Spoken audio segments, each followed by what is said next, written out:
बिस्मिल्लाह अल्हम्दुलिल्लाह अस्सलातु वस्सलामु अला रसूलिल्लाह अऊज़ु बिल्लाहि मिनश शैतानिर रजीम बिस्मिल्लाहिर रहमानिर रहीम रब्बि इश्रह ली सदरी व यस्सिर ली अमरी वहलुल उक़दतम मिन लिसानी यफ़क़हू क़ौली। अस्सलामु अलैकुम। आज हम बात करेंगे हराम रिलेशनशिप के बारे में।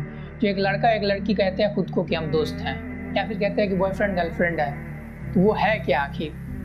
वो एक ज़िना है, लेकिन हमें पता नहीं है। धीरे धीरे हम फिजिकल जीना की तरफ जा रहे हैं। वो तो जीना कर ही रहे हैं, हाथों के जीना, आँख का जीना। क्या हम एक लड़की से या फिर एक लड़के से बात कर रहे होते हैं तो सिर्फ बात तक ही रह जाता है? क्या हम फिजिकल नहीं होते हैं? हम तो चैट में फिजिकल हो जाते हैं कि शादी के बाद क्या करोगे, अच्छा ये भी करोगे, अच्छा ऐसे ऐसे करोगे, ये सब हो रहा होता है। मैं ऐसे क्यों बता रहा हूँ? क्योंकि एक्सपीरियंस, अल्लाह माफ़ करे, जाहिलियत के दौर में थे हम भी।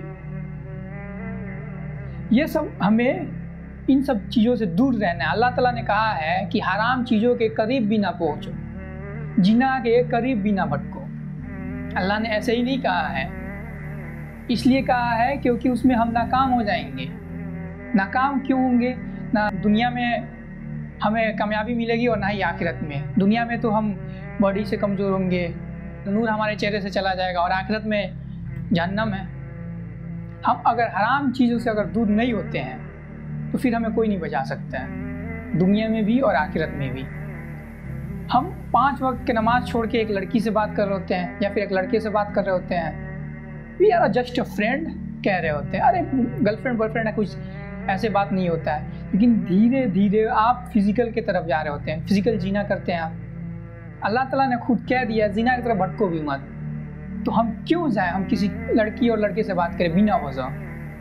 कोई काम हो तो भी अकेले में लड़की से ना बात करें, क्योंकि एक लड़का एक लड़की कभी अकेले नहीं होता है, उसके साथ तीसरा शख्स शैतान होता है, और वो चाहता है कि कैसे इसे हराम चीज़ों में मुब्तला करे, ज़िना में मुब्तला करे, कैसे ये आगे बढ़े। आप सिर्फ दोस्त नहीं रहते हैं, पहले दोस्ती से शुरू होता है और धीरे धीरे आप गर्लफ्रेंड बॉयफ्रेंड बनते हैं, फिर उसके बाद फिजिकल चैट होता है, फिर आप फिजिकल जीना भी करते हैं। आपका इंटेंशन सही होता है कि हाँ हम बाद में इससे शादी करेंगे, आगे चल के शादी कर लेंगे। लेकिन 99% हराम रिलेशनशिप कभी कामयाब नहीं हुआ है, और 1% जो हुआ है ना, बाद में वो भी टूटा है, डिवोर्स हुआ है, नहीं तो झगड़ा होता है, टूट तो जाता ही है किसी हाल में। हराम चीज़ कभी कामयाब नहीं होता है। अल्लाह ताला शुरू में बहुत देता है, जाओ रहो, तुमको इसी में मज़ा आ रहा है ना, और देता है। लेकिन जब वो हमें छोड़ देता है, ढील दे देता है, इसका मतलब ये है कि हम अल्लाह की नज़र से गिर गए हैं। हम खुश हो रहे होते हैं कि अरे हम अल्लाह की इबादत नहीं कर रहे हैं, हम लड़की में मुब्तला हैं, हम मेरी इतनी गर्लफ्रेंड है, मेरी उतनी गर्लफ्रेंड है, सोखियाँ मार रहे होते हैं। लेकिन हमें ये नहीं पता कि हम अल्लाह के नज़र में गिर गए हैं। जो हमें 5 वक्त का सजदा हमसे छीन लिया, हम कामयाब हैं क्या? हमें मौत नहीं आने वाली है क्या? हम इस दुनिया में ही रह जाने वाले हैं? ये दुनिया जरासर धोखा है। ये खुद अल्लाह भी कहता है कि इस धोखे में ना आ जाना। उसकी बात हम नहीं मान रहे हैं। हमें इन सब चीज़ों को छोड़ना चाहिए।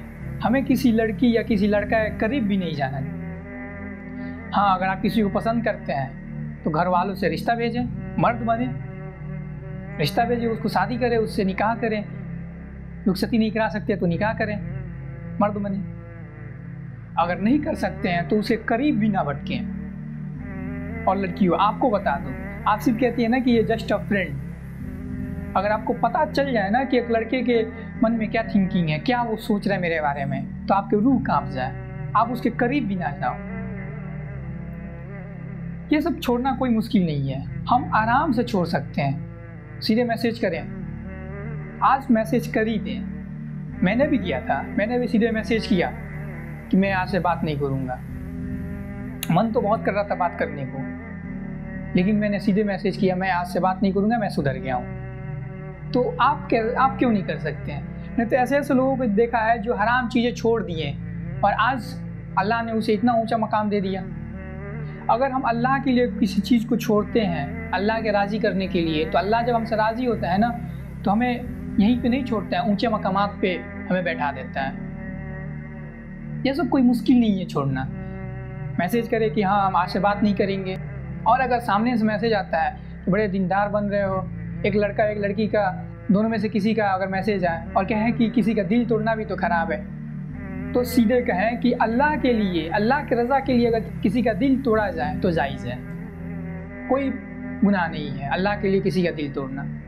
सीधे बोले और उसके बाद अच्छे सोहबत में रहें, अच्छे नेक दोस्तों के सोहबत में रहें, ईमान वालों के सोहबत में रहें, उलमाओं के सोहबत में रहें, उनसे का लेक्चर देखें। आज तो कोई मुश्किल नहीं है, यूट्यूब पे कितने सारे उलमा हैं, शेख हैं जिनके हम यूट्यूब पे वीडियोस देख सकते हैं, अच्छे दोस्तों के करीब हो सकते हैं। क्योंकि एक शख्स, इंसान, कुछ आप समझ लें, वो अपने दोस्त के दीन पे होता है, जैसा उसका दोस्त होता है वैसे ये उसका दीन होता है। तो सबसे पहले तो आप अपना सोहबत चेंज करें, दोस्ती का, नेक लोगों में जाएं। ये सब छोड़ना कोई मुश्किल नहीं है। मैं ये सब कह रहा हूँ, मैंने छोड़ा है, जाहिलियत के दौर से मैं भी बाहर निकला हूँ, कोई मुश्किल नहीं है। शुरू में बहुत मन करता है कि यार चले जाते हैं, लेकिन बाद में छोड़ने के बाद बहुत सुकून मिलता है।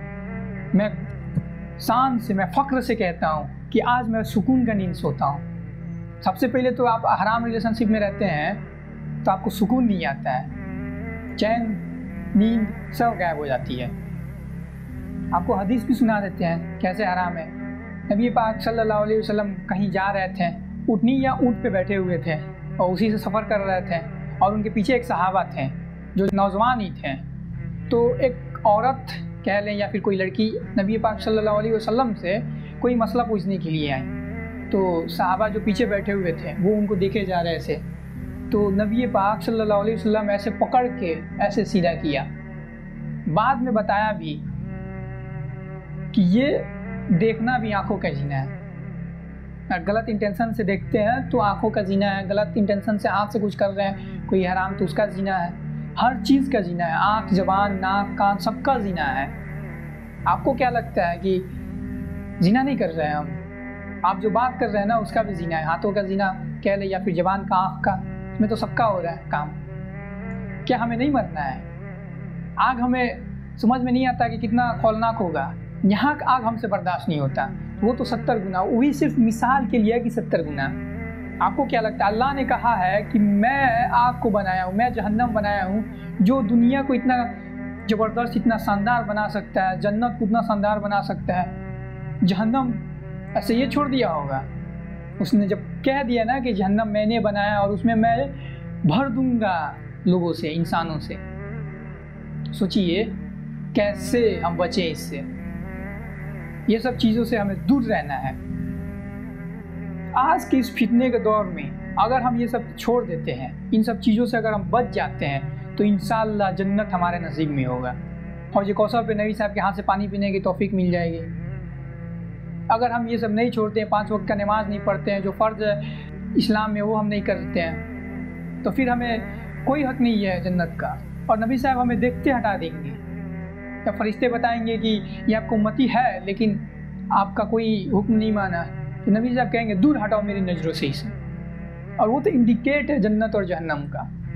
जिसको नसीब में हो गया पानी पीना, नबी साहब के हाथ से उनका चेहरा देखना, वो जन्नती है। तो हमें जन्नतियों में शामिल होना है, जहन्नमियों में शामिल नहीं होना है। कहते हैं कि बहुत मुश्किल है छोड़ना, कोई मुश्किल नहीं है। दिन की तरफ आप जैसे जैसे जाएंगे ये सब छूटता जाता है, दिन की तरफ करीब होना है हमें। मुझे भी पता है, बहुत मन करता है बात कर ले, 10 दिन 15 दिन के बाद मन करता है कि आज कर लेते हैं। तो नफ्स को कंट्रोल कीजिए। हम नफ्स के गुलाम नहीं हैं, हम उस एक खुदा अल्लाह के गुलाम हैं जिसने हमें बनाया, इस दुनिया को बनाया है। नफ्स की हम गुलामी कर रहे हैं तो एक तरफ से समझिए तो शिर्क में आ जाएगा, किसी और का गुलामी। अल्लाह हमें इन सब चीज़ों से बचाए। जो भाई बहन इन सब चीज़ों में मुब्तला हैं वो छोड़ दे, अल्लाह से यही दुआ है। अल्लाह हमें तौफीक अता फरमाए, हमें अपने नफ्स पे कंट्रोल करने की। जज़ाकल्लाह। अस्सलाम वालेकुम। और आप यहाँ तक आई गए हैं तो सब्सक्राइब करते हुए जाइए।